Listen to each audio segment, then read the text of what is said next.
Hello.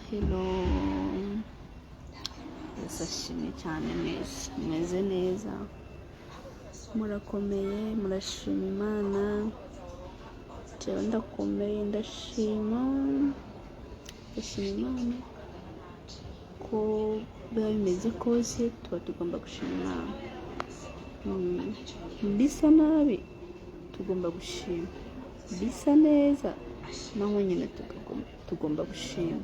So rero hari abantu bazi yuko tugomba gushima Imana ariko byose bitunganye, byose bimeze neza, byose bisa neza. Hibambewe gushima Imana, dutegetse gushima Imana mu bihe byiza no mu bihe bibi. Rero wewe uri kurankurikirana uri mu bihe bibi, ushime.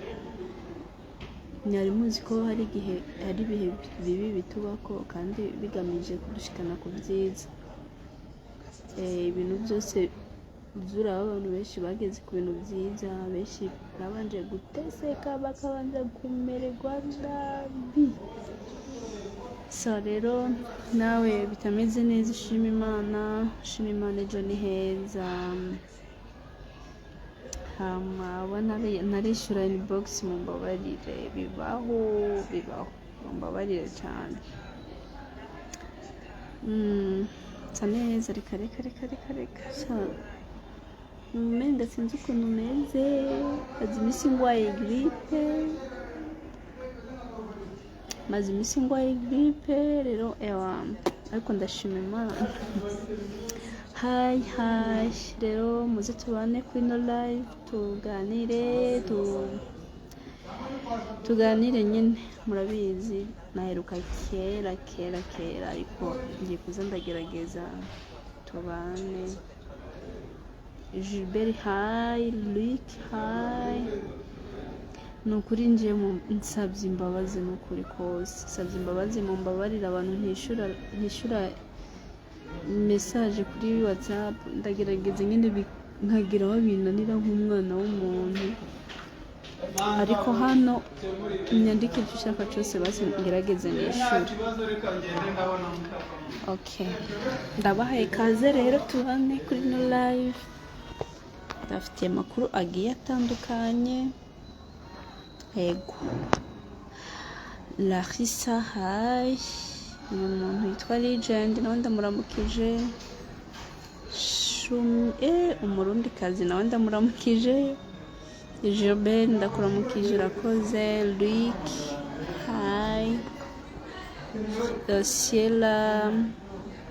Nukuri je iki kintu mugwa muvuga ndacyemera, nimumva ndagihakanye nukuri ntombeshe, ndacemera ariko ngisabiye imbabazi. Namwe ubwanyu byo bananira n'ukuri, ariko ndabakunda, ndabubaha. Umuntu wese nyandikira ubundi reka ndabatere story kandi muraza kumbabarira. Iyi story umuntu wese ariko aranyagiriza ko anyandikira sindamwishure, agerageze ayumve, kumbure muraza kunahura. Jewe narinzi yuko umuntu wese nyandikiye direct nzohita ndamwishura, nta muntu azonyidogera ngo sindamwishura. Noneho igihe kimwe kiragira nyine message ziba nyinshi. Twari tugiye gushutinga filime yihe, tuvuye gushutinga Kiramunda, maybe kari Kiramunda. Uwo munsi turayishutinga turayiheza.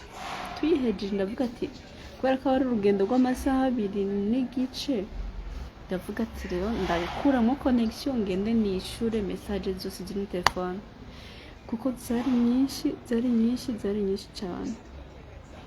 Hama ndakuramo connection, mvigitega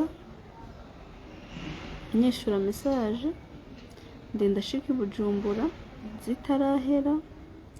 Ndabyibuka ndanashitse Bujumbura, nakomeje kwishura. Nashikiye muri salo, shika ndagumeza ndishura message. Bantu b'Imana ngeza saa 4 z'ijoro message nkizishura zitarahera. icyo nakoze nadugije amaboko ndavuga mana nukuri nta muntu ankunda nahora nifuze ko anyandikira sindamwishura, ariko bino bintu ndabona nonasariramwo kabisa nabishoboye.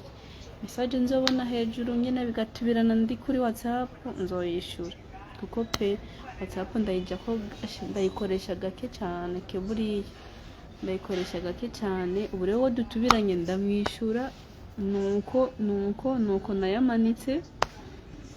rero munyihanganire, kiretse ariko nta muntu arambwira ati Mimi namuhamagaye apeli isanzwe ndeke kuyitaba. ni ukuri apeli isanzwe ndayitaba, kiretse ndi mu kazi nabwo nyine ndaraba umuntu yamamagaye ashobora kuba nkeneye nkamuhamagara. rero mumbabarire mungwize ko imbabazi, ndabizi ko munkunda, mumpe n'imbabazi za reserve. nizere ko mwabyumvise kandi mumbabariye. hayi mwese, hayi.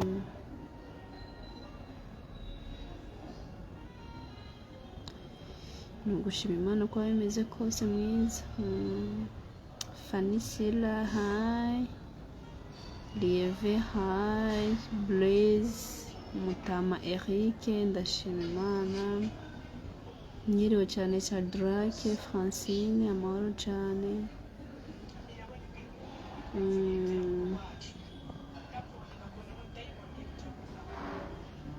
Olivier, amahoro cyane. Basharika ndababwire kugira ngo byorohe, ari nk'umuntu ashaka kukirese ari ikintu kibanga, ariko atari ikintu kibanga, ukinyandikire hano uyu mwanya mfashe kugira ngo tuganire ndacishurire hano. ariko ari ikintu kibanga unyandikire nta kibazo.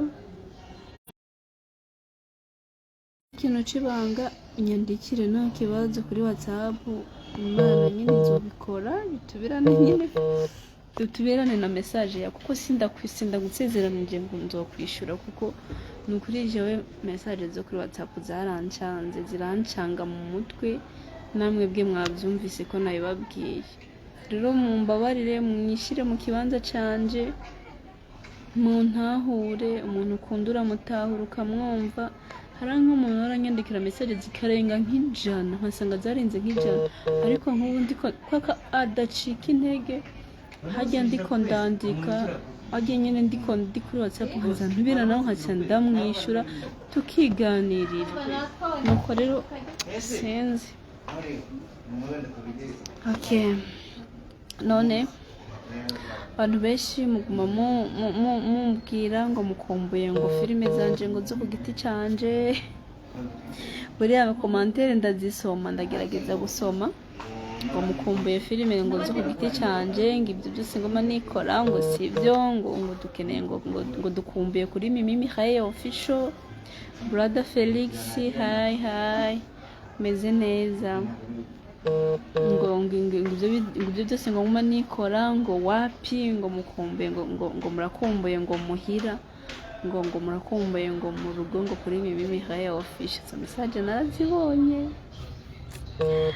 hano b'Imana biba byoroshe, ibi bintu byacu dukora ntibiba byoroshe, usibye ko atana kimwe cyoroshe, na kimwe kiba cyoroshe n'ubundi. siko amaso yanje yahishiye, yewe we sanga itiro ritaheze. itiro ntiryaheze, ndi ku kazi. aya makuru ndaza kuyabaha neza mu mwanya uri imbere. murabona sindi gushutinga, ariko ndahano mu shop kandi ahabereke.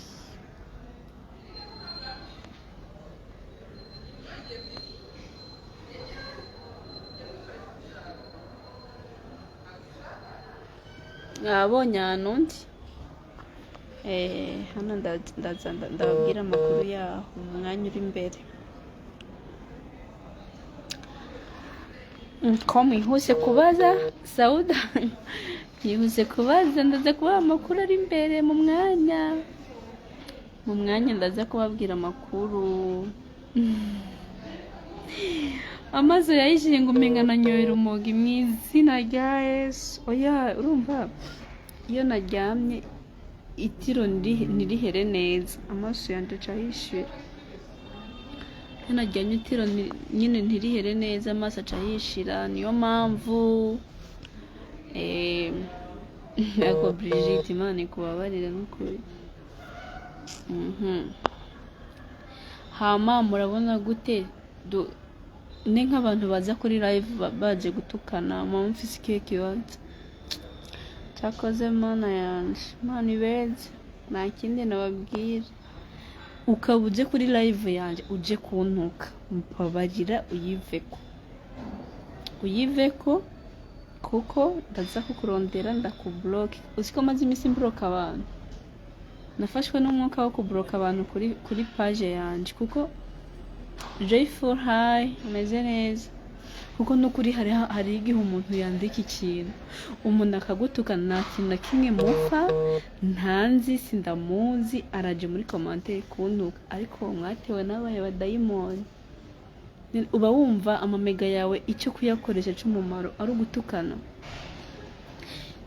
Ntunzi sindakuzi, ntungaburira sinkugaburira, uraje kuntuka unshaka hiki, uraje kuntuka. Akomana aheza ni mwijuru n'ukuri, aheza ni mwijuru pe. Nk'uyu muntu araje gutukana ngo toka, ndakugize iki? Ahubwo wowe toka kuri live yanje, wowe toka kuri live yanje ahubwo. Okay, reka niyishurije ibibazo bimwe bimwe. Iva arambajije Mimi uvukahe, kuki utagara ku bafana bawe? Nk'ubu umuntu ashaka ko mukorana filime byogenda gute? Mvuka imuramvya muri commune Kiganda, niho hantu mvuka. Hama kugara no kuri umuco mwiza. Ubundi umuntu yogara agara niki? Agare kubera iki? Umwana w'umuntu ni igiki cyo tuma agara yishira hejuru? Umuntu no munsi ashobora kuba ariho ejo akaba yapfuye. Ni ikihe kintu cyo tuma upfa bambe wishira hejuru canke ugara ko jewe ntacyo tuma ngara, ntacyo tuma nishira hejuru. Cyo nirata ni kimwe gusa, nirata Kristo wancunguye, niwe wonyene nirata, na bindi Hirwa yambu cyane umeze neza, wambajije gute? Subira umbaza uzobukoze. Mambo sana Alekeva Vensa, utwo dutima ndatwakiriye twose atana kame kavuyemo. Fe Imana ishimwe kumeze neza. Braze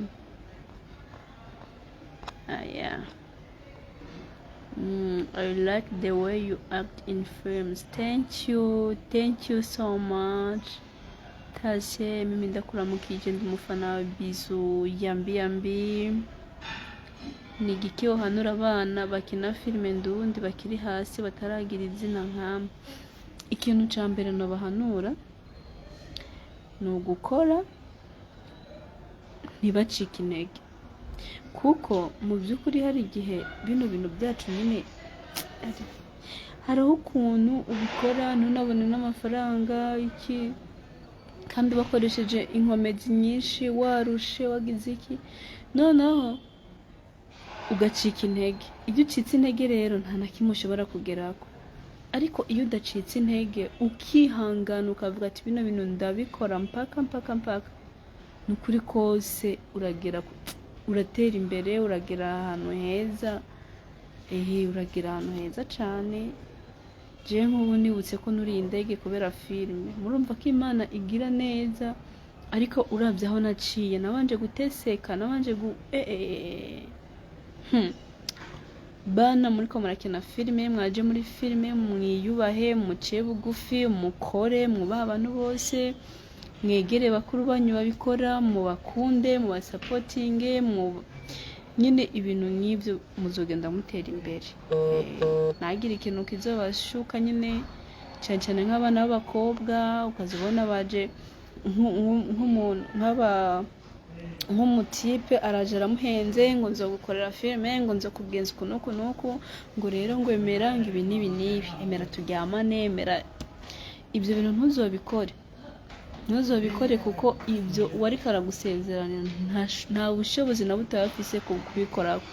Ego umuntu ashobora kuguha amafaranga ukabikora ariko ntacyo bituma ugera kure, ntafise ububasha bwo gutuma ugera kure. Imana yonyine nituma umuntu agera kure, Imana yonyine nituma umuntu niyishira hejuru kandi ninayicisha bugufi. Wewe ukore hama usenga bubaha Imana urabe ko bitazogenda neza. Icyo kintu numva nobabwira kandi courage cyane, ejo ni heza n'ukuri.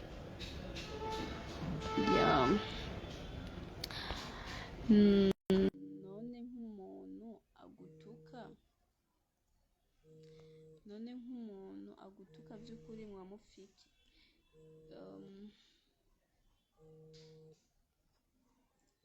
n'ingene witekerereje kandi uciye bugufi komeza uko nyine abantu umenga n'ukuri bafise niba barasaze niba bafise ibihe. Ibaze kuza umuntu n'akarimbi musange byubura muvuge ati ababyeyi banyu bapfuye uturimbi kera, umuntu akaza akagutuka n'ukuri kose, akaza akagutuka atanisoni afise.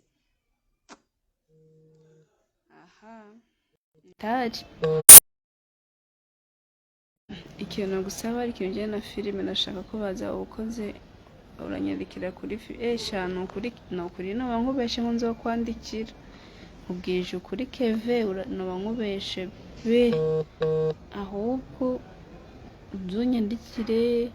Abantu benshi mwabonye munsaba nimero je ngiye kuzibaha ariko ni nta kwishura ntuzuntuke, ahubwo Imana ishobora kubikora message yawe nyene tugatubirana ndi online nyene ikaza ndi ku murongo ngahita ndayishura. Okay, ndazibaye cyane.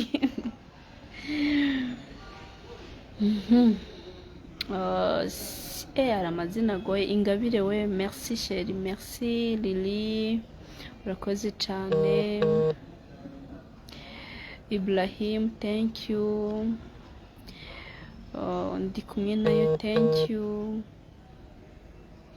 Mbega ko usigaye udandaza bizokorohera gukina filime? Ego bizonyorohera cyane. Ahantu ndandaza si iby'iwanje pe, ahubwo n'umuntu yamayemo akazi. Umva ko bizokorohera kandi yampaye akazi, azi ko ndi umukinnyi wa filime. Mu gihe cyo kuja muri shooting ndagenda hama mu gihe kitaje muri shooting nkagaruka. Ariko by the way natanguye uno munsi akazi. Okay, ndazibaye za nimero. Okay, reka ndazibaye ariko mubanze musezerane ko ninateba kwishura cyangwa ntayibonye byihuse mutazontuka, kuko n'ukuri hari abantu banyandikira bakanuka. Umva ari igihe rero uwo muntu akanuka, kandi rero igihe cyose nibwo nayibona haciye imyaka 2 ndayishura, nkayishura bite umeze neza, maze kuyishura rero akacanuka. Hari n'unyandikira rimwe akabona haciye nk'amasaha ntaramwishyura agahita nuka. Mbega abantu bo baye abastare muca mugira iki? Akanuka bavuga nkawe uri kurantuka. Nibwo bwa mbere unyandikiye, nta n'iminsi byibura nta n'umunsi waciye.